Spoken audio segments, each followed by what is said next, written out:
Tapi saya juga memahami, walaupun digital ini adalah sebuah shortcut atau tools untuk membantu kita lebih efisien dan efektif, kadangkala ada sebuah pemahaman yang salah juga mengenai digital bahwa ini bisa instan, ini bisa cepat. Instan, iya.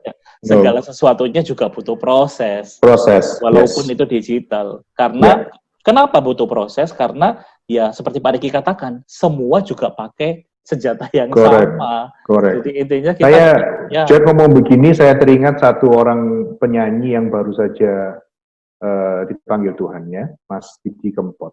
Nah, ya. Itu dia memang harus diakui, salah satu yang membuat dia semakin meledak begitu ya. Itu ngobrol bareng musisinya, salah seorang YouTuber gitu ya, atau social influencer.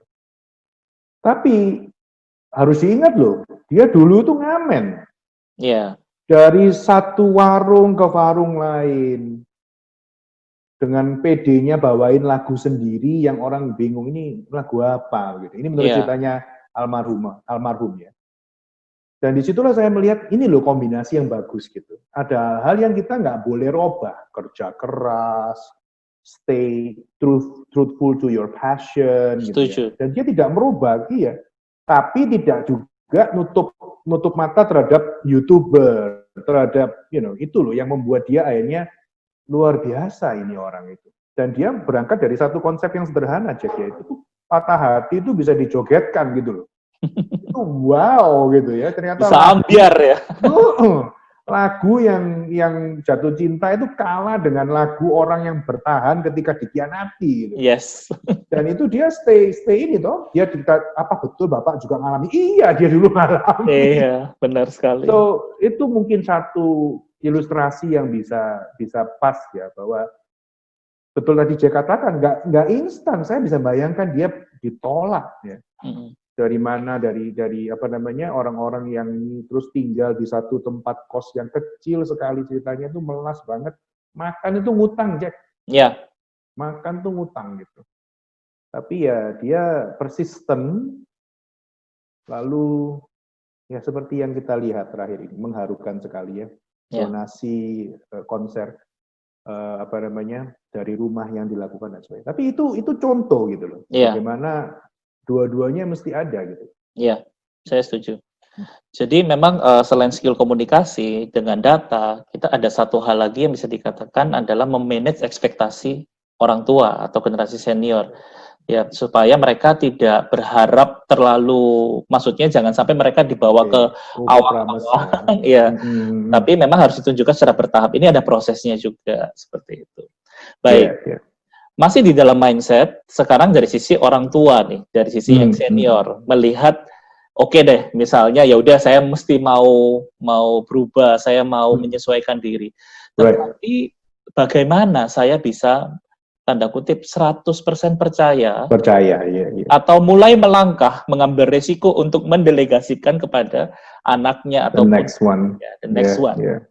Bagaimana pandangan Pak Riki? Betul. Jadi saya punya satu rumus untuk family business ya. Merit itu lebih penting dari marriage. Merit, M-E-R-I-T. Jadi jasa atau prestasi. Itu lebih penting daripada marriage. Jadi budayakan di dalam perusahaan atau bisnis keluarga tadi bahwa ya family is family gitu. Tapi prestasi itu prestasi.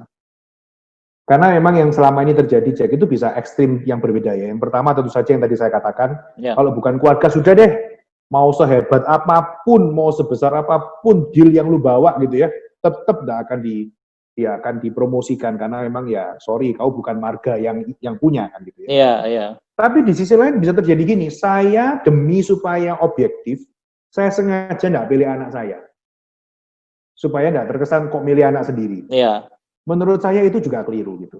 Jadi mesti bukan soal anak atau bukan anak, tapi merit tadi gitu loh. Achievement. Nah, kalau emang yang menghasilkan atau mendapatkan achievement itu adalah anak ini gitu ya, it's okay, let him be the next gitu. Jadi saya selalu gabungkan antara readiness untuk dia ambil alih, sama passion untuk dia ambil alih gitu. Unfortunately Jack, orang yang passionate belum tentu ready.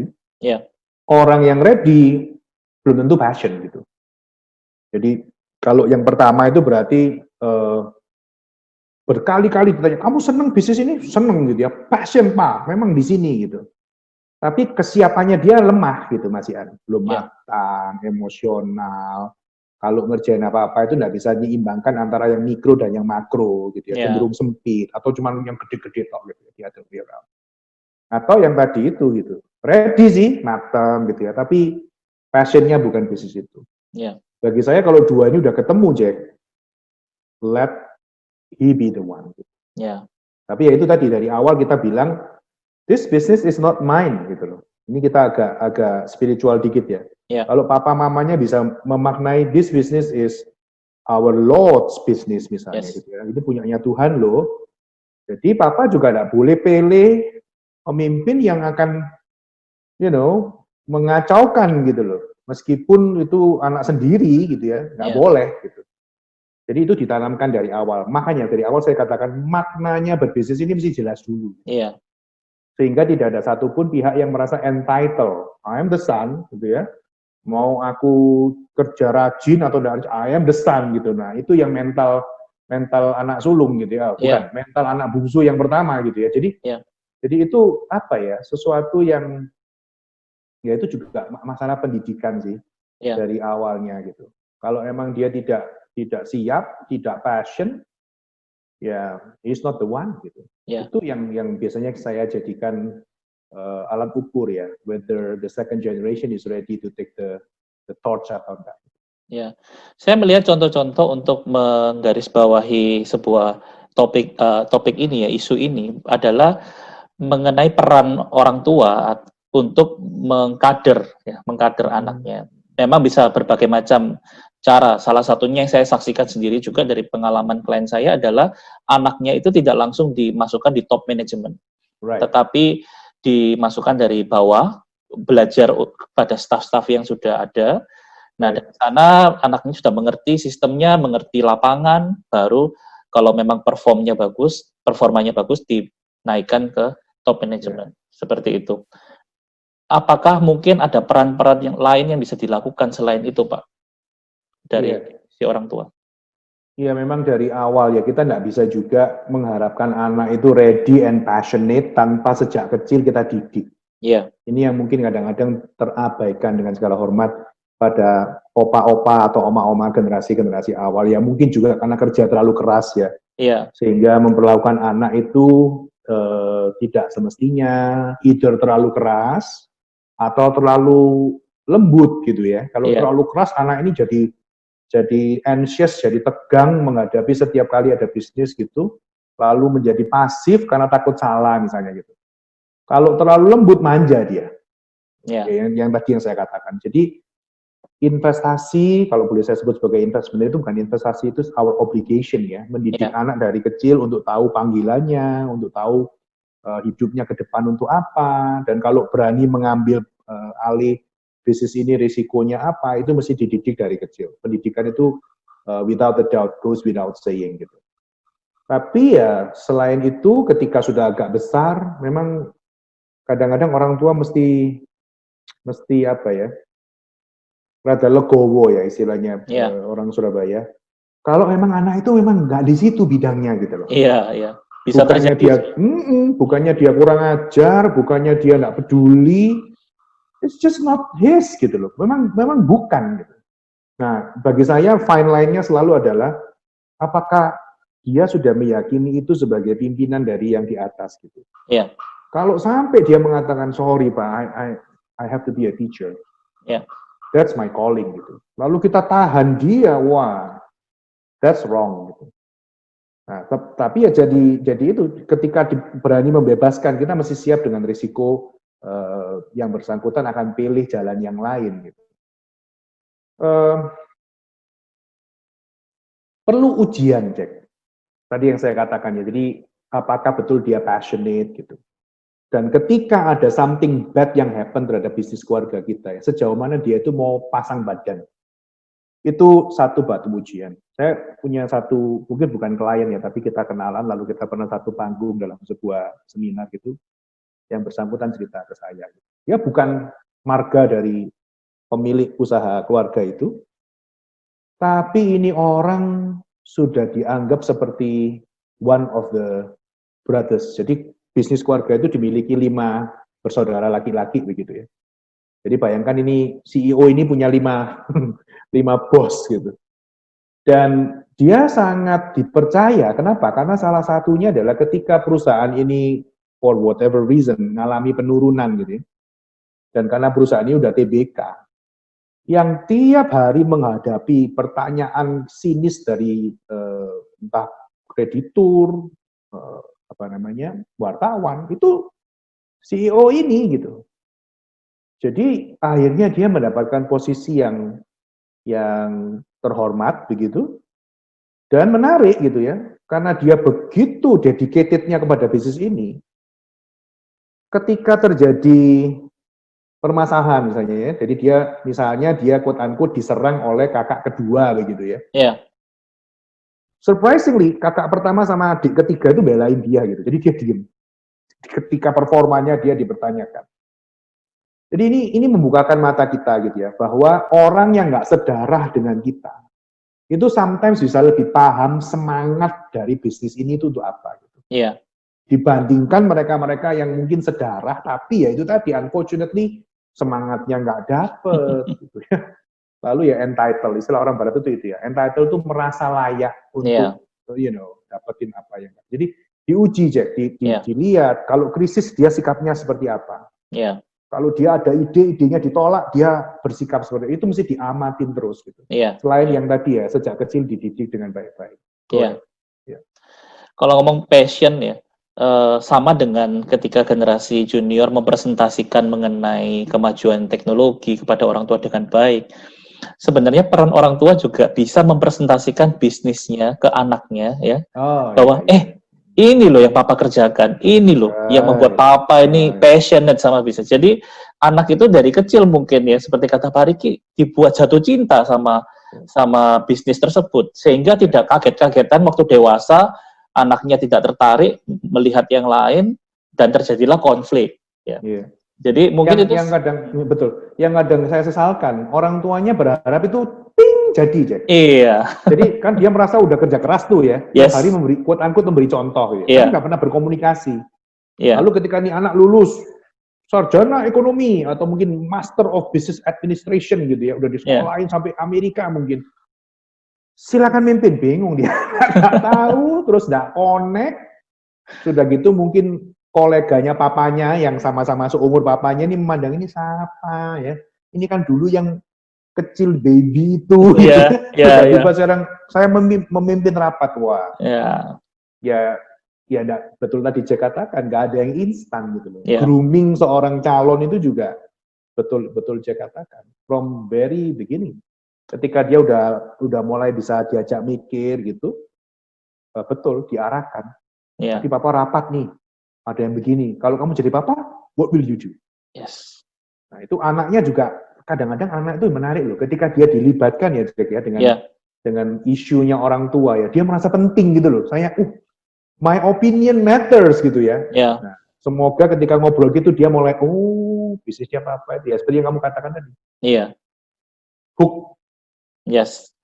Jadi Pak Riki, kalau kita ngomong tentang family business tuh dari tadi kayaknya tuh kayak negatif gitu ya, maksudnya kayak penuh dilematis, penuh konflik, ada sebuah gap antara generasi senior dengan junior. Iya. Padahal yang kita bicarakan dalam beberapa menit ini itu sebenarnya adalah contoh-contoh yang sudah lumrah ya, maksudnya kalau kita dengar family business ya kurang lebih ceritanya mirip-mirip lah konfliknya.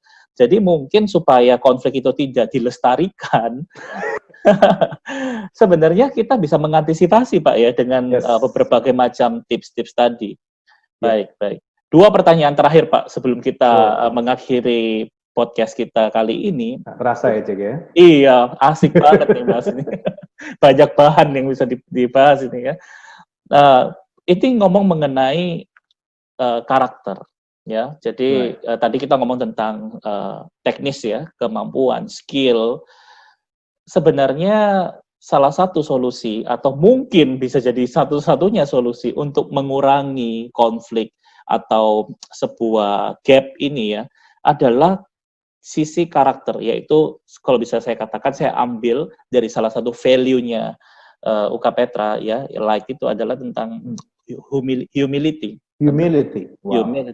Tentang kerendahan hati yang tidak hanya dimiliki oleh generasi junior tapi juga generasi senior. Right. Ini kalau memiliki ini kita itu bisa membuat maksudnya gini. Era digital, COVID digital, itu memang benar, kalau kita mendengar kata digital itu teknis sekali, tetapi tidak cukup kalau kita menguasai teknis saja, kita perlu karakter, yaitu humility itu. Itu yang membentuk seorang leader. Sehingga kita bisa katakan, kalau di UK Petra, bahasanya adalah digital leader. Digital leader, ya.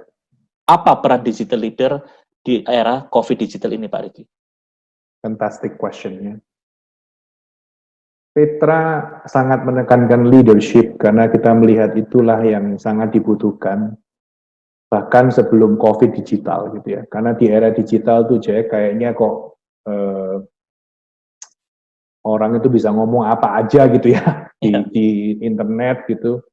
Lalu kalau kita nggak punya values, tidak punya quote-unquote jangkar gitu ya, jangkar hidup yang kuat atau leaders yang memang layak untuk diikutin, itu menjadikan hidup ini akan sia-sia gitu. Begitu gampangnya kata followers itu senang dipakai gitu ya setiap hari. Followermu berapa? Fall back dong gitu ya. Padahal kalau ada followers ya itu berarti harusnya ada leaders. Dan bukan untuk diperjualbelikan gitu ya. Fall back itu artinya kan aku ikut kau karena kau ikut aku gitu loh. No, kita tidak mau disetir oleh mesin-mesin algoritma seperti itu. Gitu. Jadi kita perlu punya pendirian. Ya. Leadership itu adalah orang yang mengambil inisiatif untuk mempengaruhi orang lain karena dia tahu hidup itu harusnya seperti apa.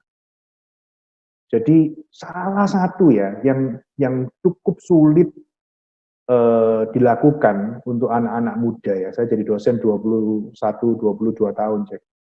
Itu adalah pinter, skillful, bahasa Inggrisnya cas-cis-cus gitu ya. Tapi kalau ditanya, mau magang di mana? Nggak tahu, Pak. Nanti setelah lulus, kamu digodok, digembleng 3,5 sampai 4 tahun ini. Setelah selesai, setelah wisuda itu, ngapain? Belum tahu, Pak. Itu loh. Ya, di satu sisi kita bisa bilang rendah hati banget gitu ya, maksudnya nggak mau memastikan mau ngapain gitu loh. Tapi Jack pasti paham ya bahwa kalau dia istilah orang sekarang ngeplan gitu ya. Ini loh. Nah, ngeplan itu nggak boleh ngasal karena kita punya jangkar gitu. Iya, nggak boleh ngeblank. Kita ngeplan nggak boleh ngeblank. Betul. Maxwell mengatakan, Jack, leadership ya. Good leaders itu preparing, Jack. Bad leaders repairing. Jadi cuma main satu kata loh, satu huruf loh, P. Jadi prepare atau repair gitu. Nah, buat orang yang selalu coba-cobain hidupnya, dia akan cenderung repair. Atau kalau tuh berhasil ya by chance gitu ya, lu tepaan, lu ketemu gitu. Padahal harusnya ditata. Itu yang menyebabkan di UK Petra ini kita getol tekankan yang namanya leadership. Karena itu bicara soal mengelola diri, karena kita tahu hidup ini kalau kita nggak kelola aja, kita bisa sibuk tapi kosong. Gitu. Makanya ada 8 jam di depan internet itu saya mikir, iya oke. Tapi kalau itu berakhir dengan nggak ada apa-apa ya, cuman ketawa, ngelihat meme lucu, ngelihat lawak gitu ya. Terus 1 hari 24 jam itu lewat begitu saja gitu loh. Nah itu nggak akan terjadi buat orang yang tahu what is my life for. Lalu kami menekankan servant leadership, ya. Jadi bukan hanya untuk untuk saya, enggak. Gitu. Karena kita paham betul, Einstein juga pernah mengatakan bahwa hidup yang berarti itu hidup yang untuk orang lain. Jadi kita menekankan itu.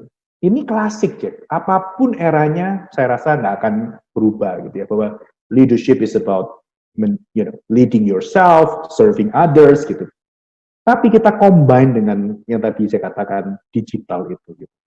Digital leadership. Jadi dia punya karakter, punya fundamental seperti tadi, tapi paham tools-tools digital, paham generasi digital ini gitu.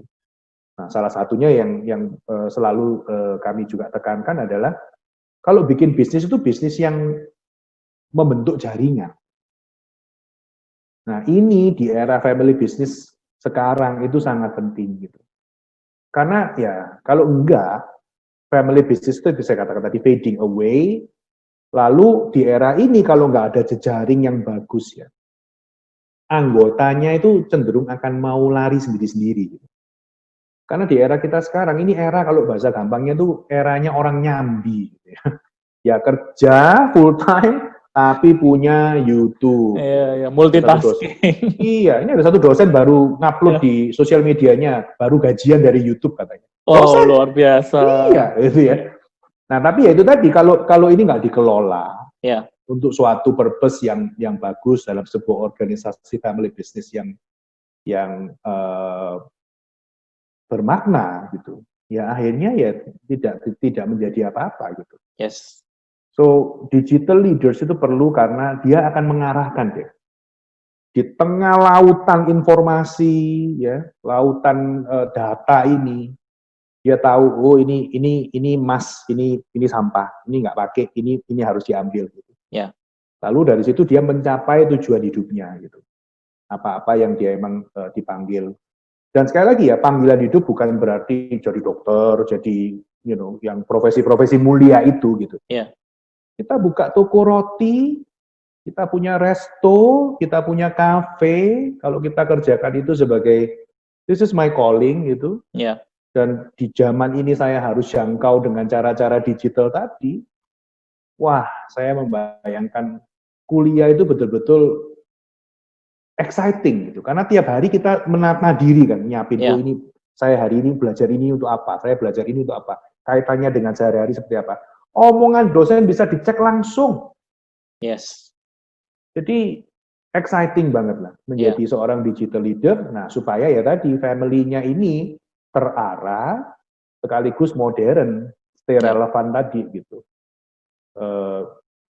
di era yang seperti ini. Ya.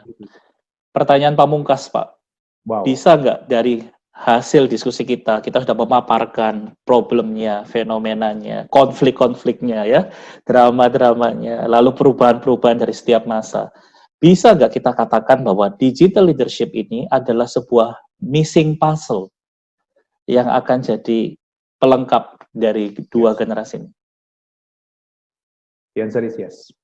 Yes. Karena dia menggabungkan classic leadership gitu dan modern eranya digitalization gitu. Jadi kalau kedua belah pihak bisa sepakat bahwa karena di dalam leadership ada visi dan kemudian tujuan-tujuan yang bermakna tadi gitu ya, itu ketemunya di leadership-nya gitu. Digitalnya lebih ke arah mengefektifkan bisnisnya, memastikan bahwa itu relevan, berbisnisnya dengan cara-cara yang memang relevan dengan zaman yang sekarang ini. Yes, it is not just the missing puzzle I believe for a family business atau family businesses, tapi itu the missing puzzle untuk era kita ini gitu. Yes, coffee digital. Betul, jadi kita semua berdigital ria tapi nggak ada arahnya. Itu makanya perlu digital leaders atau digital leadership. Iya, luar biasa Pak Riki. Jadi Petranesian yang mendengar podcast kali ini pastinya cepat atau lambat Petranesian yang sedang kuliah pastinya juga nantinya akan lulus, akan menghadapi hal-hal yang mungkin yang sudah kita diskusikan tadi akan terjadi dalam realita Anda di masa-masa depan ketika Anda berhadapan dengan orang tua, meyakinkan mereka bagaimana memilih timing yang tepat untuk presentasi. Nah, semoga podcast kali ini bisa bermanfaat buat Petranesian, bisa juga menjadi tools untuk Petranesian bisa memperdengarkan mungkin ke orang tuanya atau ke generasi seniornya, tidak harus bisa menyampaikan sendiri, bisa menggunakan tools-tools yang ada, termasuk salah satunya juga Petra Business Insight ini, podcast kita. yang bisa diakses lewat Spotify dan juga lewat YouTube. Jadi jangan lewatkan setiap episode dari podcast kita, karena topik-topik yang akan dibahas itu pastinya kita memilih topik-topik yang relevan, yang sedang dialami, sehingga topik-topik ini bisa memberikan solusi buat para Petranesian. Seperti itu. Terima kasih Pak Riki untuk waktunya, insight-nya yang luar biasa. Saya yakin Pak Riki ini memberikan insight tidak hanya dari sekedar teori yang dia pelajari, tetapi juga dari pengalaman. Karena Pak Riki juga bersinggungan dengan industri, sehingga apa yang dia sampaikan, apa yang kita bahas, itu benar-benar bisa, ya semoga balik lagi bermanfaat buat teman-teman Petranesia. Down to earth ya. Iya, down to earth. Terima Thank you, kasih. Jack. Sampai jumpa di episode selanjutnya, di topik-topik yang lebih menarik lagi, lebih asik dan lebih seru tentunya. Oke, salam Petranesian. Salam Petranesian.